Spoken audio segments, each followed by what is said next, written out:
Well guys, our TMR mixing machines may not work, but this does work. This is our new solution for our TMR machine. It's not the best, but you know what? It's actually not bad at all in the grand scheme of things, but it's definitely not the best. Let's get to work. Bitter batter. Klutch simulations. Alright, so if you were with us yesterday, you might remember that we broke our TMR machine. We cannot get TMR to work here at all. We can't seem to get it to mix and pick up anything off the ground. I was needing to use a loader to throw it into our mixer, and it was driving me nuts. It was driving me bananas, because we have, well, a decent amount of cows now, and this is something I'm going to do pretty much every day. So, I need to come up with a solution, and well, this is it. This here is the Anderson 950. This Smart Mix, well, it's the biggest one, the big guy. So, it's an upgrade in a sense. You know what? When it came down to it, we lost money, obviously, on the different mixers we were buying. This was cheaper than the drive or the vehicle mixers, so it's kind of a wash in the grand scheme of things. I think we lost a little bit of money in the grand total of everything, probably about 25,000 to 30,000 bucks, but not bad. Now up front, well, we got the milling machine, and that we've had for forever. It's been around the farm. This is like my go-to tool. You need to have one of these in the farm all the time, I find, just for, well, odds and ends. And well, we got the 7810. I don't know if I don't want to repurpose it just for this. This is like my favorite tractor. I use this for everything. And I mean, it doesn't have a ton of power. In fact, it has a tough time doing just this. But anyways, yeah, let me show you how this all kind of works. So this is probably, well, arguably, a better system than what we were doing before. This Anderson mixer is a little bit more user-friendly in a sense than that Kuhn we were using beforehand. Now, before when we were using that small Kuhn, that vehicle mixer we had, I can't remember what the model number was on that anyways. Now, it required me to use one bale of hay, one bale of straw technically, and then fill with silage. Now, we couldn't put in the bale of straw before filling with silage. We would just end up wasting a whole bunch. So what you'd have to do is you'd have to fill with silage and then go and grab that last hay bale and waste whatever was left in there, kind of guesstimate, and probably end up wasting a third of it. Now, with this one here, let me just take a quick look at how big this thing is. You can see how big this trough is here. This Anderson one, it allows me to put in 2 whole bales of hay. I'll do 1 bale of straw right away, and then I can just go and fill with silage, and that should be good to go. I shouldn't have to worry about it after that. I should be a-okay. No messing around. Now, the problem was if I did this with the Kuhn beforehand, I would have to empty it all out, and I did that a couple of times where I forgot about it. I threw in that extra bale of straw into the mixer and needed to go and grab and empty everything out before I could actually make TMR. It was a bit of a pain, but it happened quite often because I wasn't paying attention. So yeah, let's see if we can grab this top one. Is it high enough? Oh, come on. You know you want to grab that last little top one right up there. I can't see. There it is. We got it. We got it. Nice. And this, guys, is why I ended up getting the telehandler. Thanks for all the suggestions on the telehandler. I think I owe about a dozen of you for telling me to do this, and yeah, you were right. Let's just go there and say that right now. Yeah, you guys were right.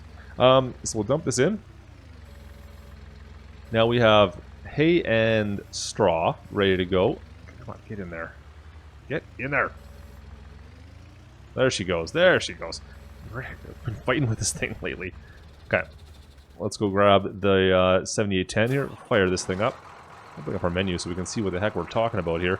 Now you can see we've got 66% was it hay and then 33% straw. So that obviously needs to change. It doesn't need to change that much. And if we maximize the straw, that's kind of the cheapest of everything that's there. Easiest to get. That's kind of ideal. Let's drop this down. Nope, we want that up. And we want to fire that up. And now we can just go and use our milling machine the same way we would the mixer, essentially. And we'll fill this right up until it's full. We should be good to go. In fact, you know what? We can put another bale of straw in here, I bet. Maybe not. Will it be able to? We'll see. I think it's 29,000 liters. I'm going to stop right there. You think... Oh, you know what? It's another bale of hay we need. I don't think I'll get away with another bale of straw. Is it 3 bales of hay? I thought it was just 2. I think it's 3 bales of hay. Look at that. Alright, well, we'll throw 1 more bale of hay in there just to maximize this. That'll be 30,000. I think this only holds 29, though. Oh, come on, man. Don't run into the side of that. Crash counter 1. Let me just back this up. And we'll throw one more bale inside and take a look at it then. There you go. So we threw in one more bale of hay. And that tops us up at 29,393. So we lost 670. 600, a little less than that. Anyways, 600 liters of the hay, which isn't perfect, but that's okay. Now, I wonder if I could have got away with straw, if I would have thrown a bale of straw in there. Maybe it was mixed up. So right now we're using 3 bales of hay, some silage, and 1 bale of straw. If I could put another bale of hay in, or straw in, sorry, and maximize the amount of straw I'm throwing in there, that would be more beneficial. Because straw is, well, easier to obtain and usually cheaper. The other thing with this, well, you can choose where you want it to dump as well. You got right and back. Oops, let's go this way. There we go. We can dump it out the back side, which is kind of convenient with this current setup because, well, we have to back in here and it just dumps right out the rear here. Let's dump that out. Now, they're not going to take too much because I just finished filling this up. So we're going to leave this in here for now. We'll take care of that in a bit. But anyways, so there's how we're filling our TMR now. This is not a bad setup. I mean, it'd be nicer if it was just one vehicle that did this instead of, well, technically 3 pieces of equipment now that I need. But, you know what? It's okay. It's versatile. It'll do the job. I'm not happy about it, but I'm not that sad either. One last thing. Let's go take a look at our test cow. I know, I keep on saying our test cow. And while we're here, we can fill our troughs with water and fill this one up. In fact, you know what? We can fill this one over here, too. And I've got this one placed on the inside. I kind of regret putting it here. But this one here goes out there, and then I've got the fill station right here. It's kind of weird how that works, but it does. I've got a pump as a backup there. I don't really like using the pump. I feel better off knowing that they're full, but anyways, that's just me and my neurotic self. Let's take a quick look here at our cattle. So we've got the 1-year-olds, and we have the 1.3-year-olds, and then we have this one that's 2.2 years right in the middle. It's up to 1,500 pounds. It's up to 4,500 bucks. Now these ones here are going up in price. Man, I'm surprised. Well, actually, I'm looking at these ones here, the 1.3-year-olds. They're going up pretty quick. And tomorrow is going to be like a maximum day of price for the limousines, it looks like, for the next little bit. So I'm tempted to sell all these cows right away here. So we have the 2.2 and then the 1.3, and then we have all these 1-year-olds that we'll hold on to, of course. But I'm tempted to sell all these ones down here. I don't know if he's going to go much further than that. If we go to our seasons menu, we can see that tomorrow is going to be, well, the maximized profit off of the limousines, and then it's going to start dropping down for the rest of the winter. So maybe tomorrow is the best time we will to sell those. I think I might do it then. As far as hay and straw goes, their prices are kind of steady for right now. You can see we're starting to get a bit of a shift in those prices. We'll hold on to those. We got one whole truckload ready to go. But anyways, I was just kind of surprised that that price is staying where it is. Is that full? Oh no, it's still giving us water. Right? So you're still putting water in there? Okay, it's still filling up. Anyways, so that limousine is still getting some value out of that. I thought for sure we maximized profit at about 4,200 bucks, but it's gone up to 45 now at 2.2 years old. We'll have to wait and see if it goes much further than that, but I think I might sell him tomorrow. I don't think he's going to gain much more than that. But that's about enough messing around for one day. Let's get into work here and let's get into this field. Now, I wanted to take care of that big grass field that's just behind Pa's house back there and cultivate that, or plow it, I should say, and turn it into an actual field so that it can grow and we can fertilize it and actually get a lot of grass off it at some point.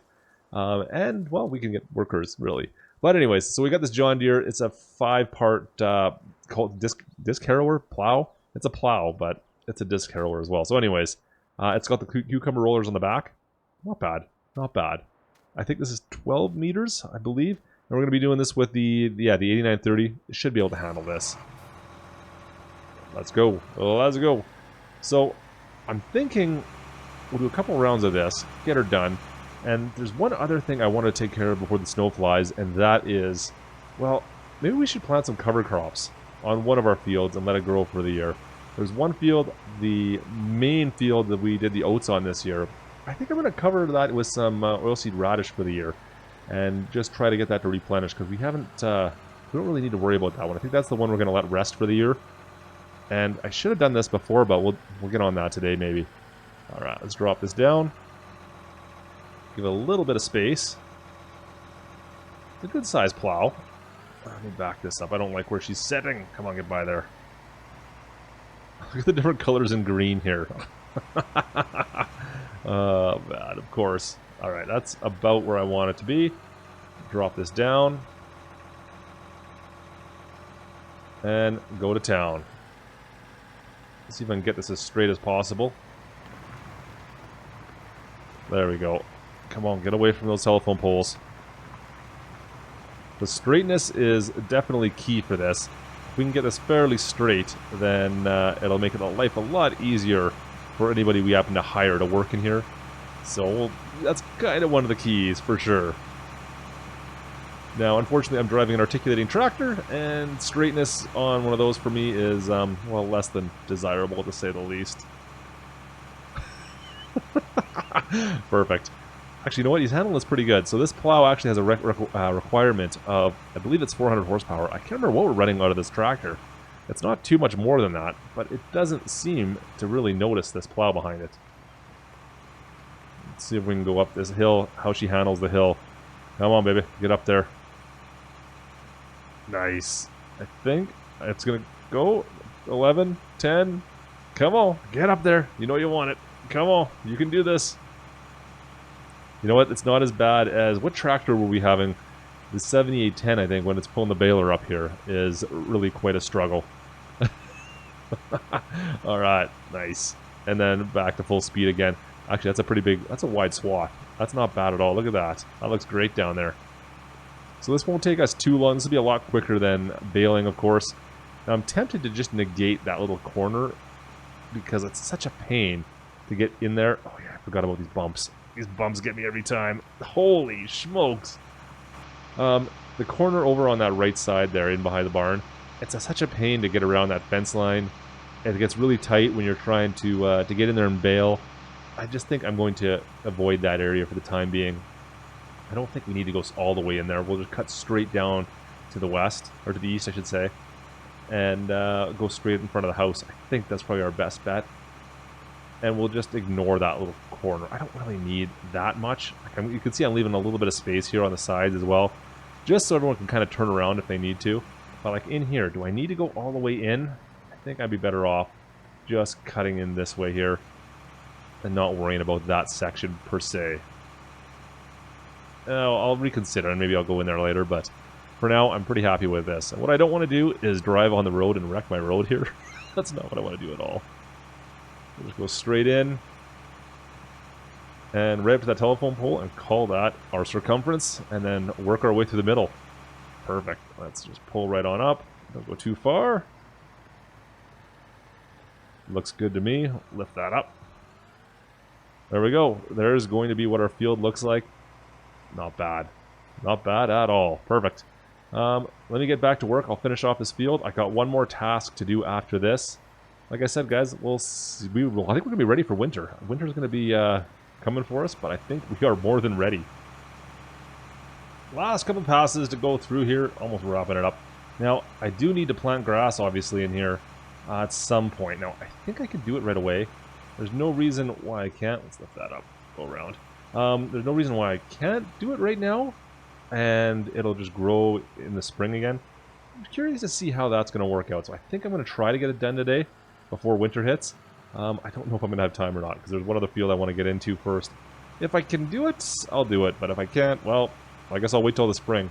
No harm in that either. So there we go. We got, what, 2 more passes it looks like, and we'll be wrapping this up. This is actually working out pretty good for this tractor. This isn't bad. There's one of the only tasks I could do with it. I mean, it does pull the seeder, I think. Of course, it needs anything without a PTO, it'll pull, but it's kind of funny because a lot of PTO implements will connect to this for some reason.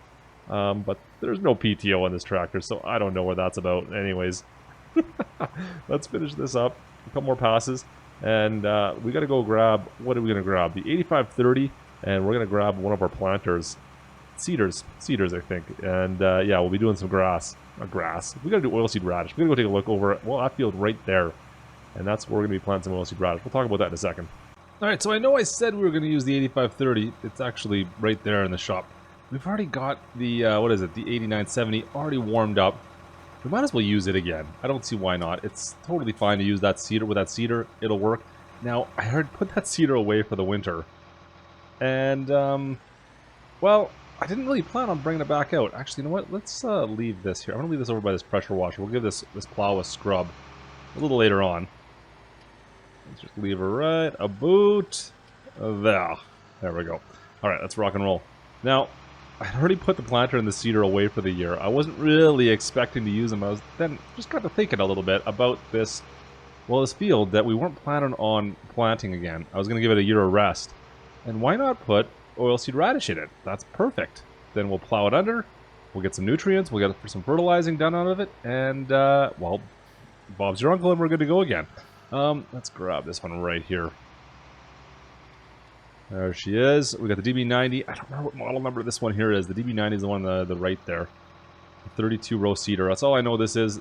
That's it. I don't know what the DB90 is off the top of my head, but anyways. So we've got 69% and 87%. 69%. Perfect. Let's fill this over to... What do I want? Oilseed radish. This time on purpose. Oilseed radish on purpose. Last time we did it, it wasn't on purpose. Yeah. So let's plant this in this field over here. Now, we should be good to go over here. And, yeah, we'll see what happens. Maybe this will help us out for 1 year. We're not going to obviously harvest this next year. It's just going to be plowed under. I don't think... Yeah, because it won't be ready for the spring. So it'll have to wait with the oilseed radish. I'm pretty sure. I've never done this before. I've never done a winter crop yet like this. So we'll find out, I guess. Let's open this thing up. Come on. There she goes. Looks good, looks good, looks good. And direct drill this in right into the field. And we'll be good to go for next year. Look at that. Drop this down. Fire it up. And go, go, go. Alright, that should be good to go. Make sure everything's looking good still. Yeah, perfect. Awesome. Oilseed radish is good to go. Now, it does need lime. We'll worry about that next year. I'm not really all that concerned, obviously, since we're not pulling a crop off this field with that. So we'll pull in lime later on. Does it really need lime? I thought I could have swore I limed this relatively recently. So I'm kind of surprised if that's true. Yeah, that seems bizarre to me. Anyways, so this will take us a good chunk of the day left. It's already, what, 2 o'clock? This is a good-sized field, guys. So, funny thing is, this is still like one of the smaller fields on County Line. But it'll take us a good part of the day with this one tractor, one planter. It's going to be a bit. Now, over there, I don't think, the more I look at this, I'm not going to have a chance to get grass into that field, guys. I don't think I'm going to be able to do it this year. I'm not going to remember to do it first thing in the spring. Get in there right away, plant some grass. Now, the nice thing about grass is you can plant it right away. You don't need to wait. You should be able to get that. As soon as you can get into the field, you should be good to go. Oh, she's a little bit heavier on your thing. Come on, let's go. Let's go, let's go, let's go. Maybe I should have taken the 8930. Or the, the 8530. That thing can handle it a bit better. This one here, it can do it, but it's just a little low on horsepower still. Still low on horsepower. Kind of ridiculous, if you ask me. Cool. Alright, well, let's keep on working away. So I do have a few things I need to figure out with this whole cover crop business. First of all, well, am I going to be able to just harvest this first thing in the spring? I don't think so. I think this has got to sit there for the year, grow into, well, fully mature or partially mature in the plant, and then I can plow it under. I think that's the way it's going to work. Ooh, I probably should have lifted up there. That was a bit sharp. Anyways, so I think that's got to happen, for sure. Now, as well, I'm putting fertilizer down right now as well, and I probably should have done that either. I should have emptied the fertilizer out of this implement. That being said, I was able to decrease the rate down to next to nothing. So it's not like it's fertilizing that much. But, yeah, you can see it's still fertilizing a little bit here and there. I've just decreased it right down to next to nil. So I don't know if that's right or not. If it shouldn't, I don't think you should have to you should be fertilizing oilseed radish. That kind of defeats the purpose to me. Unless there's a chance it's going to give me an extra fertilizer state later on. So that's what I'm going to have to check later on once we have a chance to plow this under. Will that give me a second fertilizer state then? But the plants will use that fertilizer. So I don't think I should use the fertilizer. Anyways, so those are my two kind of points there. It's like ramble on. Anyways, you can see we've got quite a bit of work to do today, guys. This is going to take us a fair amount of time. We'll finish up the harvest, or finish up our year here, basically. And then it's on to winter. We'll see what we have. I haven't checked the forecast to see what kind of snow we're going to be getting. But I'm sure we had a pretty mild winter last year. I have a funny feeling this year will not be so kind. So I'm expecting snow. We'll get some plowing on. We'll get our plow on. Let's do that. Anyways, I hope you guys enjoyed the episode. As always, drop a like if you did. Don't forget to subscribe if you haven't done so already. And, well, I will see you guys hopefully next time. This is going to do it for us today, guys. Have a good one. This is Klutch. Over and out.